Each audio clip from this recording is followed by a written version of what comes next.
మనము ఈరోజు పేలాల పిండి చేసుకుందామండి. విష్ణుమూర్తికి చాలా ఇష్టం అంట. అది ఇప్పుడు ఎలా చేయాలో చూపిస్తాను. ఇందులో వేసుకోండి.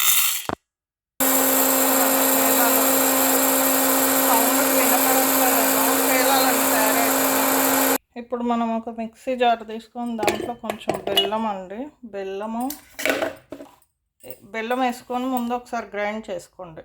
ఇప్పుడు ఈ బెల్లం ఇలా పొడైంది కదండి, దీంట్లో పాప్కార్న్ వేసేసుకుందాము. పాప్కార్న్ వేసుకొని దీంట్లో ఒక ఇలాచీ వేసుకోండి, కొంచెం నెయ్యి వేసుకోండి. చూడండి, కొంచెం నెయ్యి వేస్తున్నాను నేను. కొంచెం నెయ్యి వేసాను, కొంచెం ఇలాచీ వేసాను. మీరు ఒకసారి మళ్ళీ గ్రైండ్ చేసుకోవాలి దీన్ని. విష్ణుమూర్తికి ఎంతో ఇష్టమైన పేలాల పిండి తయారీ అయిపోయింది ఫ్రెండ్స్. మీరు కూడా ఇలా చేసి విష్ణుమూర్తికి నివేదన చేయండి. మీరు కోరుకున్న కోరికలన్నీ నెరవేరుతాయి.